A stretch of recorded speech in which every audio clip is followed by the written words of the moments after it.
Boa noite, irmãos. Hoje eu vou falar daqui de baixo. Fica mais fácil de olhar nos olhos. O pessoal que está na galeria aí, vou ficar devendo, tá? Não vou conseguir olhar no seu olho, está muito longe. Mas a gente fica um pouquinho mais aconchegante aqui. Vamos fazer mais uma oração agora. Chegou notícia para nós que a nossa irmã Dorcas precisou ser internada e está carecendo de um cuidado mais intenso. Então feche os teus olhos, vamos orar pela vida da nossa irmã agora. Pai, parte o nosso coração, Senhor, ver a nossa irmã sofrendo, Deus. Mas a nossa esperança é que o teu amor não falhe, Pai. Não falhe, Senhor, nós cremos nisso. Por isso nós suplicamos pela vida da nossa irmã. Tem misericórdia dela, Pai.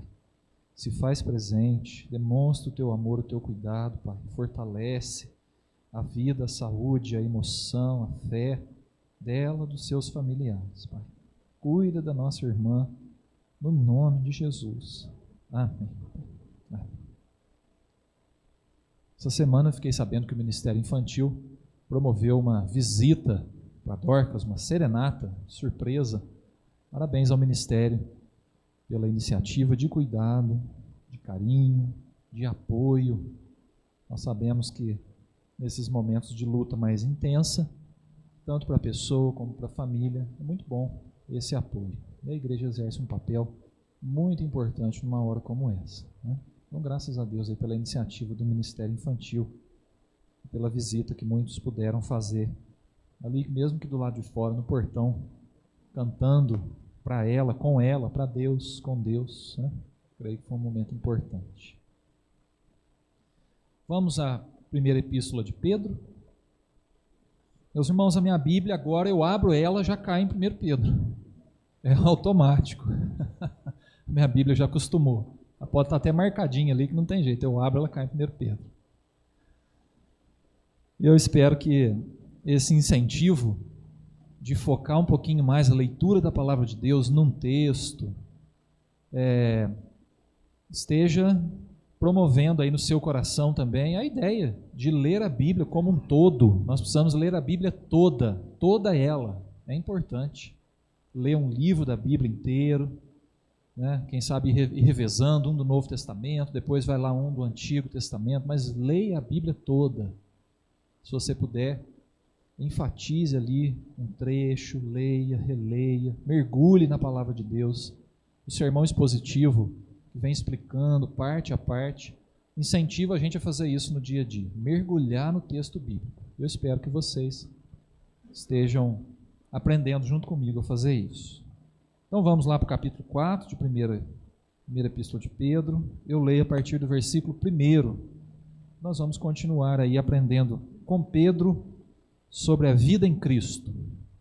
Capítulo 4 nos diz assim: Ora, tendo Cristo sofrido na carne, armai-vos também vós do mesmo pensamento, pois aquele que sofreu na carne deixou o pecado, para que no tempo que vos resta na carne, já não vivais de acordo com as paixões dos homens, mas segundo a vontade de Deus. Porque basta o tempo decorrido para terdes executado a vontade dos gentios, tendo andado em dissoluções, concupiscências, borracheiras, orgias, bebedices e em detestáveis idolatrias. Por isso, difamando-vos, estranham que não concorrais com eles ao mesmo excesso de devassidão, os quais hão de prestar contas àquele que é competente para julgar vivos e mortos. Pois para este fim foi o evangelho pregado também a mortos, para que mesmo julgados na carne segundo os homens, vivam no Espírito segundo Deus. Até aqui. Amém. Meus irmãos, eu queria destacar aqui para nós uma expressão que Pedro usa, que eu acredito que é central nesse trecho da sua carta. Essa expressão está ali no versículo 2, que ele diz assim: no tempo que vos resta na carne.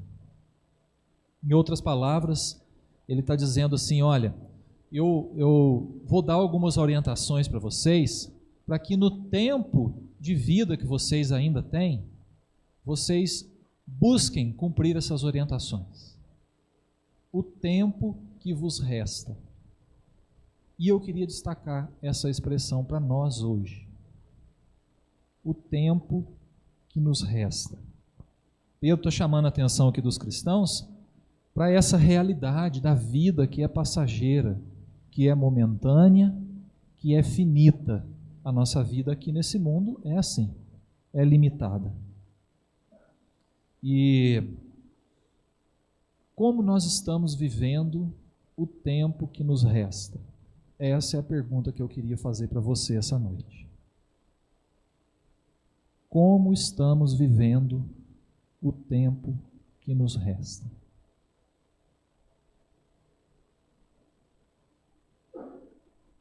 Uma pergunta difícil, não é? Fala a verdade. Põe a gente na parede. Faz a gente parar e pensar. E eu queria, de fato, parar e pensar um pouquinho com vocês nisso. Como nós estamos vivendo os dias que nos restam? Teoricamente, essa pergunta tem um peso diferente para cada pessoa. Se você fizer essa pergunta para um jovem de 18 anos, ele vai pensar, ou ela, né? Tem muito tempo ainda pela frente. Né? Isso é relativo, mas, via de regra, o jovem pensa assim, não, tem muito tempo pela frente. Se você pensar se você perguntar, levar essa reflexão para uma pessoa que já está aí na terceira idade, ela já vai pensar numa perspectiva diferente. O tempo que me resta.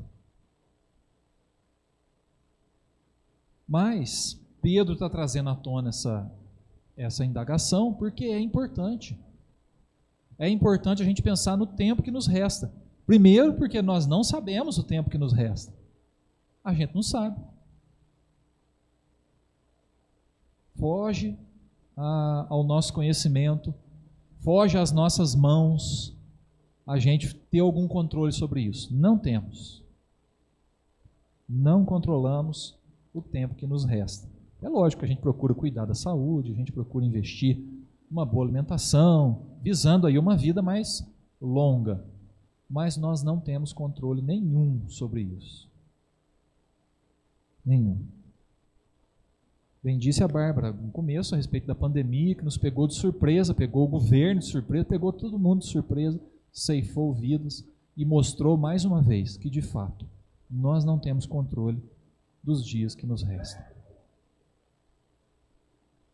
Mas é importante a gente saber que nos dias que nos restam, nós precisamos viver bem, melhor, da melhor maneira possível. E Pedro traz algumas motivações para a gente pensar sobre isso. E eu queria compartilhar com vocês 2 motivações e 2 orientações. Então vamos primeiro nas motivações. Por que nós devemos pensar um pouquinho mais sobre isso? Por quê? A primeira motivação, meus irmãos, está ali no versículo 3. Olha comigo o que diz a palavra de Deus, através do apóstolo Pedro. Porque basta o tempo decorrido para terdes executado a vontade dos gentios, tendo andado em dissoluções. Ele põe uma lista aqui para nós. Então ele está dizendo assim, olha, basta aquele tempo passado em que a gente vivia para o pecado. Basta. Chega. Nós não podemos mais investir nessa vida de pecado. Nós já perdemos muito tempo com o pecado. Chega, basta. Não tem jeito da gente continuar sustentando mais essa vida, porque agora nós estamos em Cristo Jesus. Agora é vida nova. Não podemos mais sustentar aquela vida de pecado. Basta, nós precisamos dar um chega nisso. É como se Pedro estivesse dizendo assim, meus irmãos, vamos superar o passado? Nós não podemos viver do passado. Nós não podemos viver com o pezinho lá atrás, no passado. Não podemos. O passado está lá para nos ensinar algumas valiosas lições, para nos ensinar de onde a gente vem, qual é a nossa história. que foi feito lá atrás que deu certo, o que foi feito lá atrás que não deu certo, mas nós temos que tirar o pezinho do passado. Nós não podemos viver do passado. E tem muita gente que está com a vida amarrada porque não supera o passado, porque não resolve problemas pequenos, porque não abre mão de algum pecado, de alguma mania. E aí o Pedro vem e fala, olha, a gente tem que viver o restante dos nossos dias para valer, com Deus, é vida em Cristo, é vida nova. A gente não pode ficar lá no passado, não, amarrado no passado. Temos que superar isso. Se a gente ficar amarrado no passado, nós vamos viver uma vida medíocre. Medíocre. Essa semana, por falar em medíocre, eu estava fazendo uma leitura e eu descobri que a palavra medíocre, ela vem de duas palavras do latim, médio e cris. E ela significa, literalmente, a palavra medíocre significa metade do trajeto até o cume. Você sabia disso? Eu não. Achei interessantíssimo. A palavra medíocre significa isso. Metade do trajeto até o cume. Ela era usada para dizer assim, que uma pessoa era medíocre quando a pessoa olhava lá para o cume e falava, é lá que eu devo estar, é para lá que eu vou. Mas aí ela só consegue chegar até na metade do caminho. Essa é a pessoa medíocre. Ela nunca está onde ela deveria estar, ela nunca chega onde ela deve chegar. E eu acredito que uma pessoa que vive com a vida amarrada lá no passado, sem resolver o passado, presa em algum pecado, alguma culpa, sem resolver isso, está vivendo uma vida medíocre. Então a primeira motivação que o Pedro dá para a gente viver os nossos dias, os dias que nos restam, bem, na presença de Deus, é porque a gente tem que superar o passado, é uma motivação. Não fique preso no passado. Supere aquela vida antiga, é vida nova, novo nascimento, é vida em Cristo agora. Não viva amarrado ao passado. Será que a vida cristã pela metade é o melhor que Cristo nos oferece? Eu creio que não. Será que o meio do caminho é o máximo que conseguimos ir na vida em Cristo? Diante do que Cristo nos oferece, como podemos aceitar tão pouco? Precisamos seguir adiante, tirar o pezinho do passado. Então, a primeira motivação, supere o passado. Segunda motivação, está no versículo, nos versículos 4 em diante, 5 em diante, quando Pedro diz assim, os quais hão de prestar contas àquele que é competente para julgar vivos e mortos, pois para este fim foi que o Evangelho pregado também a mortos, para que mesmo julgados na carne, segundo os homens, vivam num espírito segundo Deus. Então o que estava acontecendo aqui? Alguns cristãos estavam sendo difamados. Pedro trabalha bastante essa temática aqui nessa carta. Pela vida em Cristo, as pessoas estavam sendo mal faladas. E aí Pedro traz à tona esse assunto, fala, meus irmãos, quem está falando mal de vocês vai ser julgado.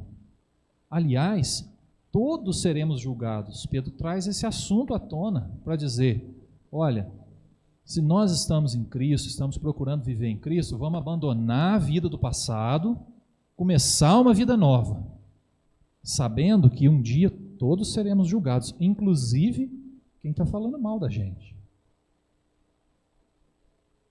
Mas uma motivação a mais que Pedro traz aqui, para a gente prestar atenção nos dias que nos restam e viver melhor, da melhor maneira possível, é porque um dia nós seremos julgados. Essa é uma verdade bíblica. Vai haver juízo. O amor de Deus não anula a sua justiça. Muitos acham que sim, né? Que Deus é só amor, mas Deus também é justiça. E vai haver juízo.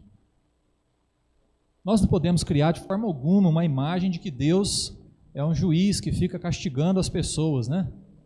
Como o pai faz com o filho, né? Bota no quarto de castigo. Eu acho que Deus não coloca a gente no quarto de castigo toda vez que a gente erra. Porque senão, cá entre nós, a gente estaria no quarto nesse momento, né? Eu acredito que estaríamos todos lá no quarto de castigo. Mas é importante a gente saber que no momento oportuno vai haver um juízo. E as pessoas que não querem viver com Deus, que estão vivendo uma vida rebelde, entregue ao pecado, longe da vontade de Deus, vão ter que enfrentar esse juízo. Isso é uma realidade. E essa é uma motivação a mais para a gente viver o restante dos nossos dias da melhor maneira. Não por medo, não por receio, entendendo que a vida com Deus é para valer. Vivendo a vida com responsabilidade. Deus não nos chama só para a gente cumprir um protocolo. Não, é vida nova. É coisa diferente, é transformação, é para valer. Então, se o nosso Deus leva a sério essa questão de que Ele vai trazer tudo a juízo, nós precisamos levar a sério também. Nós precisamos levar a sério. Essa é uma verdade bíblica, saber que um dia nós vamos prestar contas a Deus, dos nossos atos, da vida que escolhemos. E é claro, isso nos motiva a vivermos, a conduzirmos a nossa vida com mais responsabilidade diante de Deus, com reverência, com temor,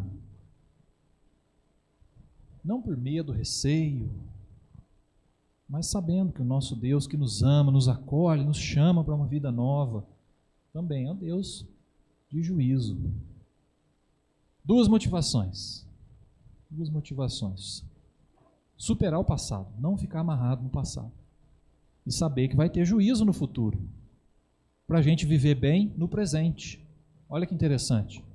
A gente olhar para trás e ver se tem alguma coisa prendendo a nossa caminhada, algum pecado, alguma coisa mal resolvida.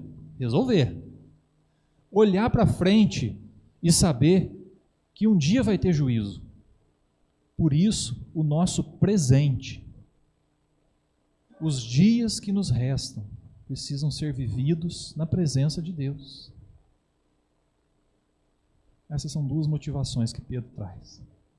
Mas ele traz também duas orientações, agora mais práticas. Vamos às orientações? Está no comecinho do capítulo.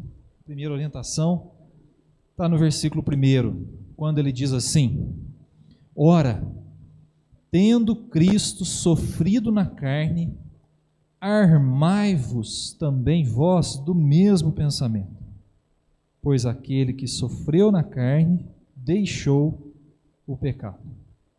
Então a primeira orientação que o Pedro dá é: lutem contra o pecado. Lutem. Lutem, resistam. Resistam. Interessante, né, que a palavra de Deus deixa muito claro que a vida com Jesus não é nada mágico, não é nada pronto instantaneamente. Requer luta, esforço. E ele manda a gente olhar para Jesus. Ele fala: olha, Jesus sofreu na carne, mas deixou o pecado.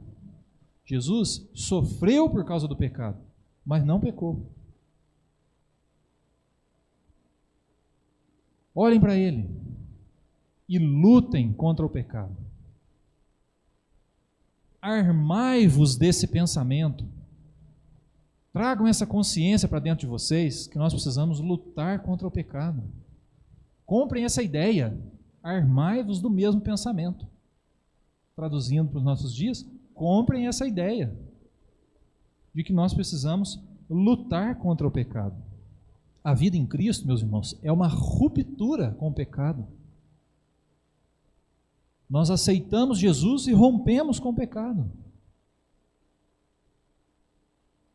Então, de agora em diante, a nossa realidade espiritual é uma realidade consciente, é uma realidade prática, aonde a gente luta contra o pecado, luta contra aqueles desejos profundos, internos, talvez bem pessoais, e é um assunto assim muito pessoal, mas de vez em quando a gente precisa olhar para dentro da gente e parar e pensar, olha, eu estou desejando fazer isso, não devo fazer isso. Mas está no meu coração, está passando aqui dentro, eu preciso lutar contra isso. Você já teve esse tipo de desejo? Não precisa levantar a mão não, tá? É uma pergunta retórica. Mas nós precisamos lutar, meus irmãos. Você já teve vontade de resolver uma treta com alguém com violência? Pode ser que a gente já tenha tido essa vontade, né? De resolver uma diferença com violência. Infelizmente, tem gente fazendo isso até no âmbito político. A gente tem visto pessoas se manifestando politicamente e outras reagindo com violência. Aconteceu essa semana num ambiente de igreja, vocês ficaram sabendo? Devem ter visto na internet, né? Notícia de um irmão que atirou no outro por causa de posicionamento político dentro da igreja. É esse tipo de desejo, meus irmãos, que eu estou falando aqui, que Pedro está falando para a gente lutar. Resistam, reconheçam, esse desejo está no meu coração. Eu preciso vencer esse desejo. Não posso deixar esse desejo se transformar numa atitude. Lutem contra isso. É fato que de vez em quando a gente quer voar no pescoço de alguém, né? Conta até 10, sei lá, arranja aí um esquema, ora, busca Deus, sai correndo, né? A gente precisa fazer alguma coisa para a gente lutar contra esses desejos, meus irmãos. Você tem o desejo de sonegar imposto? Olha, eu morro de vontade. Fala a verdade, a gente vive num país tão rico, tão bonito, povo trabalhador, e a gente não vê muito resultado do trabalho do povo no dia a dia, na saúde, na igualdade, não é? Tem hora que bate aquela vontade de você não pagar imposto. Fala a verdade. Não é o certo, viu, meus irmãos? Estou incentivando ninguém a fazer, não. Ao contrário. Estou falando para lutar. Lutem. Lutem. Pode ser que o contador fala, não, vamos dar um migué aqui, né? Não, luta com o contador também. Luta aí dentro, luta. Resistam. Não deem brecha, meus irmãos, ao pecado. Jesus sofreu na carne por causa do pecado, mas não pecou. Jesus deixou o pecado. O incentivo de Pedro é o mesmo. Lutem, resistam. Resistam. Você já teve vontade de pegar algo que não é seu, quando ninguém estava olhando? Pode ser que já passou aí, né? Já coçou o dedinho da gente para passar a mão em alguma coisa que não é nossa. Você já teve inveja da grama mais verde do vizinho? E grama mais verde pode ser 1 milhão de coisas, né? Às vezes a gente tem. São desejos que passam no nosso coração, meus irmãos. Ainda é sinal de que o pecado ronda o nosso interior. E nós não podemos deixar que isso se transforme numa brecha para o inimigo vir e fazer a festa. Não podemos. Resistam. Você já teve vontade de falar mal de alguém pelas costas? Hein? Antigamente a gente nem sabia de onde surgia a fofoca, né? Ela só surgia. Hoje o pessoal já não tem mais escrúpulo, não. Chega lá na internet, no WhatsApp, Facebook, sai falando, né? Já perdeu a estribeira mesmo. Ninguém parece mais que tem limite com isso. O povo fala mesmo. E é ruim. É ruim. Resistam. Lutem. São os desejos de dentro. Você já teve desejo, esse aqui é mais sutil, ó, de colocar outra coisa ou outra pessoa no lugar de Deus no seu coração? Esse é um desejo sutil, que ronda a nossa vida, a idolatria, que a Bíblia tanto fala e luta contra, por causa dessa tendência nossa, de repente a gente está amando uma coisa mais que Deus, alguém mais que Deus, uma causa, uma ideia, um objeto, enfim. Será que nós já não tivemos esse desejo de colocar alguma coisa no lugar de Deus? É o nosso coração, meus irmãos. Resumo, conclusão. A vida em Cristo é uma luta constante contra o pecado. Resistam, lutem. Essa é a primeira dica prática que Pedro dá. Para que no tempo em que vos resta, vocês vivam melhor, vocês vivam bem a vida em Cristo, lutem contra o pecado. Resistam. Segunda e última orientação de Pedro, está no versículo 2, lá no finalzinho, quando ele diz, para que no tempo que vos resta na carne, já não vivais de acordo com as paixões dos homens, mas segundo a vontade de Deus. Por um lado, lutem contra o pecado. Por outro, vivam a vontade de Deus. Parece que está dizendo a mesma coisa de um jeito diferente, né? Mas são coisas diferentes. Ter consciência de que nós somos pecadores e precisamos lutar contra esses desejos é nos armar, como disse Pedro aqui, é nos armar de um pensamento importante, de uma consciência importante. Por outro lado, a gente também tem que se esforçar para fazer a vontade de Deus, já que o nosso desejo é fazer o pecado. A gente vai lutar contra esse desejo, mas o que nós vamos colocar no lugar dele? A vontade de Deus. A vontade de Deus. E aí, por mais que essa verdade seja assim repetitiva, óbvia, não é tão simples assim. Não é tão simples.